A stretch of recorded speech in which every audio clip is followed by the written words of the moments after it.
जिसने कुफर के नारे में ये अल्लाह पर कहा ना, मैं उसकी जूती के साथ लगने वाली खाक के बराबर कायनात को नहीं समझता। इसलिए कि इकबाल कहता है महफिले कोनो मकाम में सहरो शाम फिरे, दश्त में लेके तेरा नाम फिरे और तुझको मालूम है कभी नाकाम फिरे।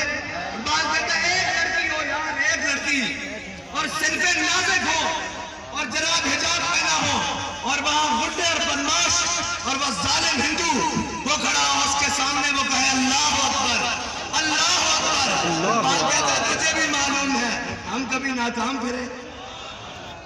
उसके पास अपनी जान थी, अपनी इस्मत थी, उसने हुजूर के नाम पर उसने नारा तकबीर की सदा पर पेश कर दी। बस इतनी सी बात है कि हमारे पास जो है फ़क़्तुलूहु, फ़क़्तुलूहु, फ़क़्तुलूहु, फ़क़्तुलूहु।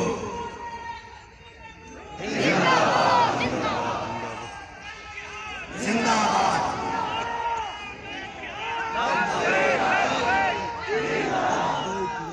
हजरत अल्लामा साहब फरमा रहे थे कि बाकी सियासी पार्टियों ने कुर्सियां लगाई, कुर्सी हम भी जलसों में लगाते हैं, लेकिन इनकी बात पर मुझे एक दिल लगी आ गई। कह रहे थे कि बाकी सियासी पार्टियों ने कुर्सियां लगाई, हमने मैदान में लोगों को बिठाया। मैंने कहा कुर्सी हम भी लगाते हैं, लेकिन मकसद ये नहीं वो आए कुर्सी के लिए, हम आए हुजूर के दीन के लिए।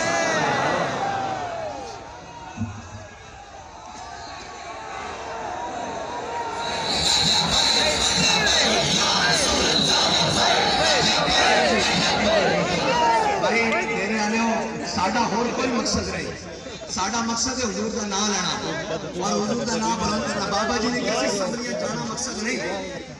असी ताजदार खत्म नबूवत कॉन्फ्रेंस आए खड़े हैं, यानी हम ताजदार खत्म नबूवत कॉन्फ्रेंस में आए हुए हैं। हमारा कोई मकसद नहीं है कि जनाब इकट्ठे करो, ये चीजें इकट्ठी करो, जनाब जलसे करो, ये वो करो, कोई मकसद नहीं है। हमारे बाबा जी ने फरमाया था हमारा मकसद यही है हमारा बंदा कोई पहुंचे और असम्बली का दरवाजा ठोकर से खोले और कहे कि ये वो असम्बली है जहां पे हुजूर की खत्म नबूवत का डाका डरा था। मैं लगाने आया हूं ताजदार खत्म नबूवत, ताजदार खत्म नबूवत।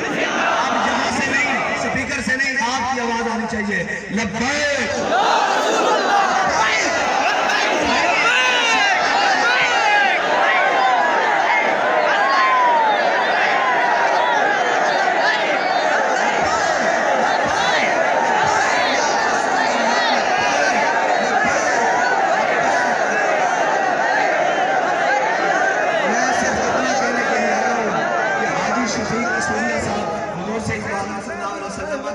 वो गुलाम है जिन्होंने सबसे आगे पाँव निकाला है कि मेरा मान भी हाजिर है।